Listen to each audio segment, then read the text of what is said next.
You shouldn't be here tonight. Leave now." Mark's words hit Sarah like ice water, sending shivers down her spine. His face was pale, his eyes hollow like he hadn't slept in days. He wasn't joking. There was something frantic in his tone, almost pleading.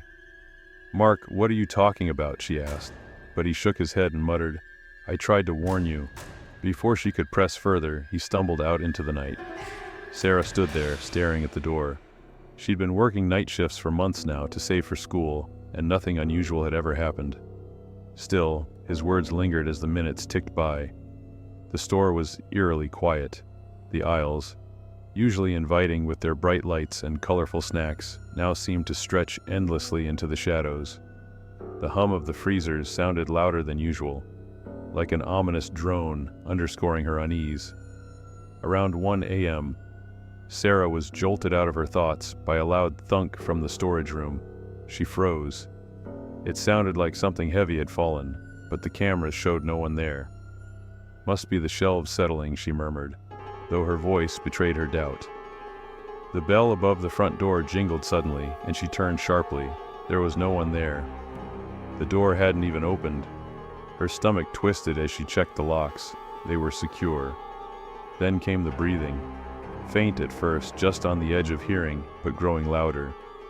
It seemed to come from everywhere and nowhere, reverberating through the empty store. Panicking, Sarah grabbed her phone and hid in the office. Her trembling hands struggled to dial the police, but she stopped when the breathing ceased. Looking at the security monitor, she saw static. Through the flickering, she spotted a shadow, tall and unnaturally thin, standing in the middle of the store.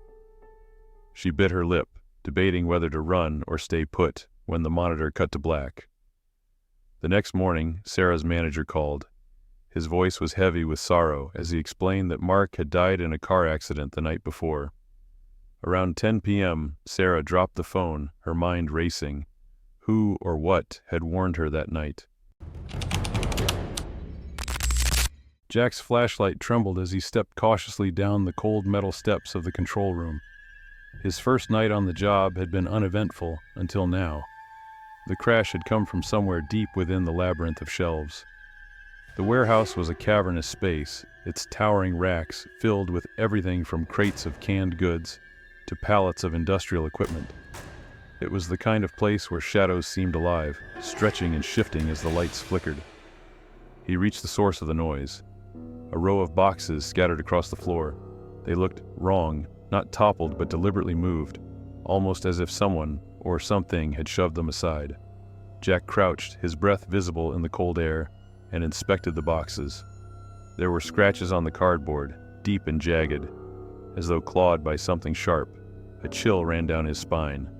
He looked up, half expecting to see someone watching him, but the aisle was empty.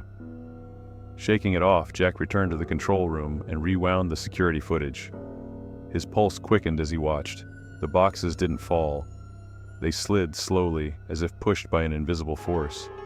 Then, the sound of footsteps. Jack spun around, but no one was there. The sound grew louder, echoing through the aisles. Each step was deliberate, heavy, and getting closer. He gripped his flashlight, debating whether to investigate or lock himself in the control room. As he stepped into the main aisle, his flashlight flickered, plunging him into darkness. For a moment he was blind, and in that moment he felt it, a presence. It was close, too close. When the light flickered back on, he saw it. A tall shadow, humanoid but distorted, stood at the far end of the aisle.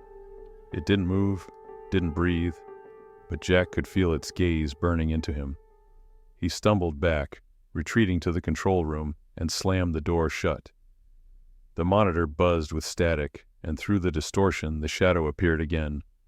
Closer now, staring directly into the camera. The pounding on the door began, each hit louder than the last. Jack braced himself, but suddenly it stopped. The next morning, he found scratches etched into the door, and a single word scrawled on a nearby box in dark, tar-like substance: "Leave." Daniel adjusted his rear-view mirror for the 5th time. The woman in the back seat hadn't spoken since giving him the address. She sat perfectly still, her gaze fixed out the window. It was 3:12 a.m., and the stretch of highway outside Albuquerque was deserted. Daniel didn't mind the quiet. Most passengers this late at night were either chatty drunks or sleepy travelers, but there was something unsettling about this woman. Her reflection in the mirror seemed off. The dim light from passing street lamps cast shadows across her face, making her features look distorted. And though her lips moved faintly, no sound came out. Daniel cleared his throat, trying to shake the tension. "Long night?" he asked, his voice tight. No response. The air in the car grew colder, and Daniel noticed the rearview mirror fogging up. He turned on the heater, but the chill persisted. He glanced back, and for a split second he thought he saw her smiling. But it wasn't a kind smile. It was wide, too wide, and her teeth looked wrong. He gripped the wheel tighter, focusing on the road. The address she'd given him led to a stretch of dirt road that ended at a crumbling house. Its windows were shattered, the roof sagging under years of neglect. "We're here," he said hesitantly, turning to face her, but the back seat was empty. Daniel's chest tightened as he scrambled out of the car, checking the rear door. It was locked. He circled the car, his breath hitching when he saw it. A handprint on the fogged-up rear window. Written beneath it, in delicate looping letters, were the words, "Thank you for the ride." The next day at a gas station, Daniel shared his story with a clerk. The man nodded gravely. "You're not the first. A woman died out there years ago, trying to hitch a ride. Poor soul never made it home." Daniel didn't reply. He couldn't. His gaze was fixed on the rearview mirror. The handprint, it was still there. It was 2:30 a.m. when Carla noticed the whispers. She was alone in the small office, preparing reports for the next day's shift.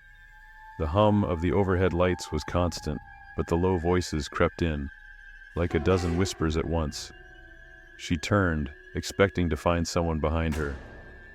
The office was empty. The whispers continued, this time clearer.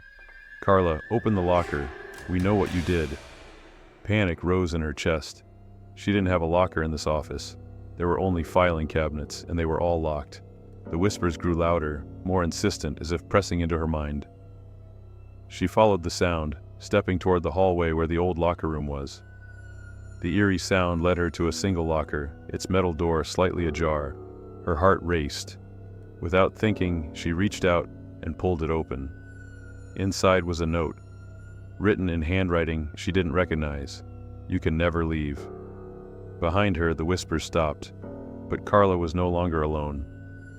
The reflection in the darkened glass of the locker room door wasn't hers. It was a shadowy figure, standing still, watching her. The air turned cold, and she felt the grip of invisible hands tighten around her throat.